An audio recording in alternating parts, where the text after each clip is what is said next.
Brick leaned against the grimy wall of the Jumhouse bar, his massive frame obscured by the dimly lit alley.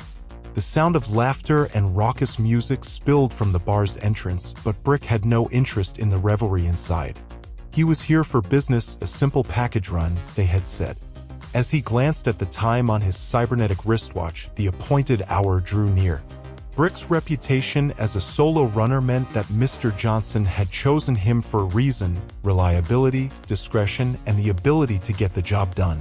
His street samurai skills were honed to a razor's edge, and he had the cyberware to match.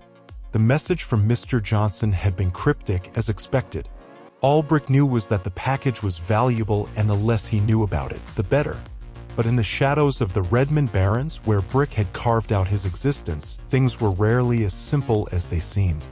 A nondescript sedan pulled up to the alley's entrance, its windows tinted to conceal the occupants. The engine idled softly, and the driver's side window rolled down just enough to reveal a pair of sharp eyes studying Brick from within. Without a word, Brick acknowledged the signal and approached the vehicle. The driver's door creaked open, revealing Mr. Johnson, an impeccably dressed figure with a polished demeanor that clashed with the Baron's lawlessness. Brick had seen enough Johnsons to know they came in all shapes and sizes, but they all had one thing in common: the promise of payment. "Brick," Mr. Johnson said, his voice a smooth baritone. "I trust you're ready for the job." Brick nodded, his cyber-enhanced reflexes already on high alert. "Just point me in the right direction." The Johnson handed over a small, unassuming package wrapped in plain brown paper. It fit snugly in Brick's cyberarm, and he secured it with a subtle click. "Deliver this to the drop site as indicated on the map." He passed a data chip to Brick, who inserted it into his wrist jack, instantly uploading the location coordinates. Without another word, Brick retreated from the sedan and melted back into the shadows. The Barons were unforgiving, and Brick had learned the hard way that trust was a rare currency. The journey to the drop site should have been straightforward, a quick trip through the gritty streets of Redmond, avoiding the occasional gang skirmish and gangers looking for trouble. Brick had faced worse odds and come out unscathed. But tonight, the shadows seemed darker, the alleys more menacing, as if they whispered warnings of impending danger. Brick's senses were on high alert, his cybernetic enhancements allowing him to perceive the world with enhanced clarity. He reached the designated location, a desolate intersection illuminated only by the flickering neon of long-abandoned storefronts. The drop site appeared to be nothing more than a discarded crate, but Brick knew that appearances could be deceiving. As he approached the crate, a guttural laugh echoed from the darkness. Well, what do we have here?" The voice was laced with mockery, and the shadows seemed to shift and coalesce into figures. Brick didn't hesitate. In one fluid motion, he drew his monofilament whip, its segmented blade humming with deadly potential. The gangers emerged from the darkness, members of the Red Hot Nukes, recognizable by their fiery tattoos and defiant swagger. "Hand over the package, Crowhead," one of them sneered, a makeshift blade glinting in his hand. "We'll make sure it gets to Mr. Johnson." Brick's response was swift and brutal. He lashed out with the whip, the monofilament blade slicing through the air like a viper. It found its mark, severing the ganger's weapon hand and sending him screaming to the ground. The remaining gangers hesitated for a moment, their bravado giving way to fear. But it was too late. Brick was a whirlwind of cyber-augmented violence, his enhanced reflexes allowing him to strike faster than their eyes could follow. Fists met faces, bones cracked, and blood sprayed in the dimly lit intersection. Brick's monofilament whip became a deadly dance partner, dispatching his adversaries with ruthless precision. He felt the rush of combat coursing through him, the savage joy of survival.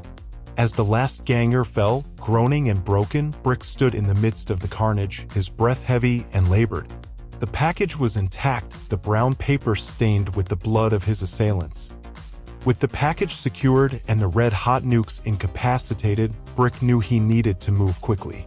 The Barons had a way of closing in on you, and every moment spent in the open was an invitation for trouble. He retraced his steps, following the dimly lit alleyways to make his way back to the drop site. The package was clutched firmly in his cyber-augmented hand, its contents still a mystery. The tension from the earlier ambush had not dissipated, and Brick remained vigilant. As he approached the drop site, the sense of unease intensified. It wasn't just paranoia. Brick's instincts rarely led him astray. The shadows seemed to stir, revealing a figure cloaked in a long, tattered coat. A lone ganger, or so Brick assumed, but something about the silhouette felt off. "Looks like you had a run-in with the nukes," the figure rasped, its voice a gravelly whisper. Brick tightened his grip on the package but remained silent. He had no interest in idle chatter with strangers, especially not in this unforgiving neighborhood. The figure stepped closer, and Brick could now make out the sharp angles of a face hidden beneath the hood. "You're not the only one who's had trouble with them," the stranger continued. "I've got a proposition for you." Brick's patience was wearing thin, but the mention of a proposition piqued his interest. He grunted in acknowledgement, inviting the stranger to continue. "I've got a score to settle with the red-hot nukes," the figure explained. "They've been terrorizing the Barrens for too long. I've been gathering intel, and I know how to hit them where it hurts." Brick considered the offer.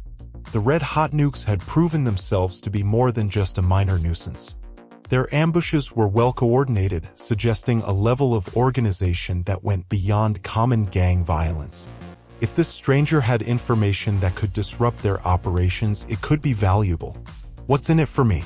Brick finally spoke, his words gruff. The figure leaned in closer, just enough for the dim light to reveal a pair of intense, determined eyes. "We help each other out," the stranger replied. "I provide you with valuable information about the nukes and their operation. You help me take them down. Together, we send a message that they won't forget."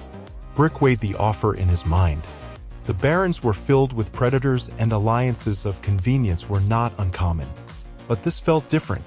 The stranger exuded a sense of purpose, a burning desire for justice in a place where justice was scarce. "Fine," Brick grunted. "Give me the information." The stranger produced a small data chip, its metallic surface glinting faintly. Brick extended his cyberarm, allowing the stranger to plug it into his wrist jack. The information flowed into Brick's consciousness, revealing details about the red-hot nukes' hideout, their leadership, and their illicit activities. "We meet here tomorrow night," the stranger said, slipping back into the shadows. "And then we bring the fight to them." Brick watched as the figure disappeared, leaving him alone with the newfound knowledge and a choice to make. He couldn't help but wonder if this alliance would lead to salvation or deeper into the treacherous heart of the Barrens. The following night, under the cover of darkness, Brick returned to the designated meeting point, a desolate alley in the heart of the Redmond Barrens. The information he had received from the mysterious stranger had been thorough and unsettling. The red-hot nukes were involved in a myriad of criminal activities, from drug trafficking to extortion, and their leader, a notorious figure known as Razor, held a stranglehold over the neighborhood. Brick knew that taking down the nukes would not be an easy task. Their hideout was a converted warehouse nestled amidst the urban decay of the Barrens, a fortress that had withstood countless assaults from rival gangs and law enforcement. It would take more than just brute force to dismantle their operation. As Brick waited in the shadows, the cloaked figure from the previous night emerged from the darkness. The stranger's presence carried an air of determination and a hint of desperation, as if they had everything to gain and nothing to lose. "Ready to take the fight to them?" the stranger asked, their voice low but resolute. Brick nodded. "What's the plan?" The stranger outlined a strategy that involved a coordinated assault on the nukes' hideout, exploiting weaknesses in their defenses and targeting key lieutenants. Brick was impressed by the level of detail and insight the stranger possessed. It was evident that they had been gathering intelligence on the gang for a long time. The two unlikely allies set out for the warehouse, navigating the labyrinthine streets of the Barrens with caution. The closer they got to their destination, the thicker the atmosphere of tension became. The warehouse loomed ahead, a grim monolith of rusted metal and shattered windows. The red-hot nuke's hideout was a fortress, and it was clear that taking it down would be no easy task. Brick and the stranger moved silently through the shadows, their cyber-enhanced senses alert to any sign of trouble. As they approached the entrance, the stranger held up a hand, signaling Brick to stop. They whispered softly, "There's a sentry on the roof. I'll take care of it." Brick watched as the stranger scaled a nearby building with an agility that suggested they were no stranger to the art of stealth. Moments later, the sentry on the roof slumped forward, a silenced round through the head.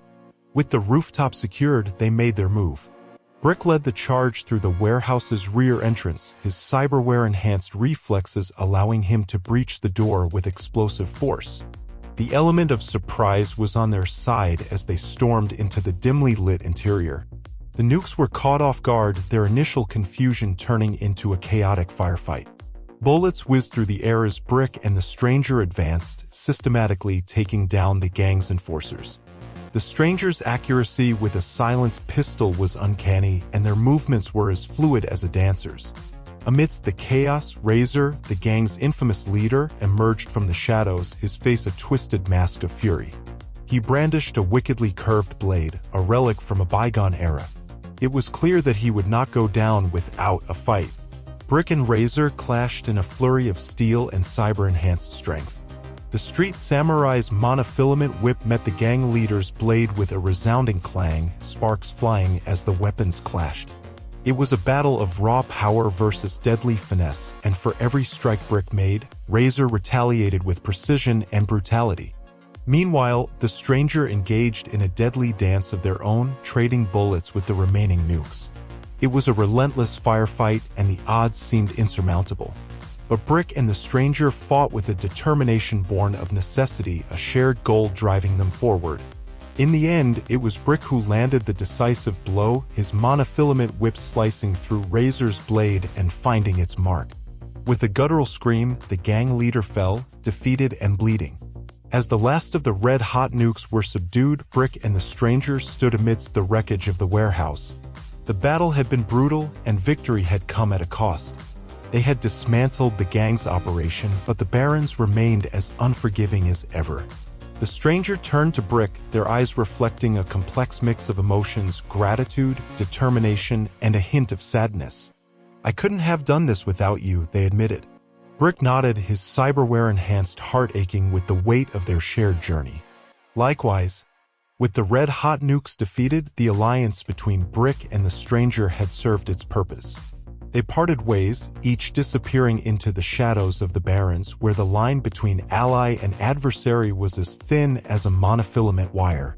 Brick knew that the Barrens would always be a battleground, a place where survival meant making uneasy alliances and facing the darkness head-on. But he also knew that sometimes, in the heart of the shadows, you could find unexpected allies, and in the chaos of the Barrens, there could be moments of fleeting camaraderie. As he walked away, Brick couldn't help but wonder what other mysteries and dangers awaited him in the relentless sprawl of the Sixth World. In the unforgiving streets of the Redmond Barrens, where the law was but a distant memory, Brick had forged an unlikely alliance. Together with a mysterious stranger, they had taken on the notorious Red Hot Nukes, a gang that had terrorized the neighborhood for far too long. Their battle had been fierce and brutal, but in the end, they emerged victorious. The Red Hot Nukes' grip on the Barrens had been shattered, their power dismantled. But as Brick disappeared into the shadows once more, he knew that the Barrens would always be a battleground, a place where survival meant making uneasy alliances and facing the darkness head-on. As he walked away, Brick couldn't help but wonder what other mysteries and dangers awaited him in the relentless sprawl of the Sixth World. In the shadows, where alliances were fleeting and betrayals were common, one thing remained certain: Brick's journey was far from over. Subscribe for more Shadowrun stories, history, and lore.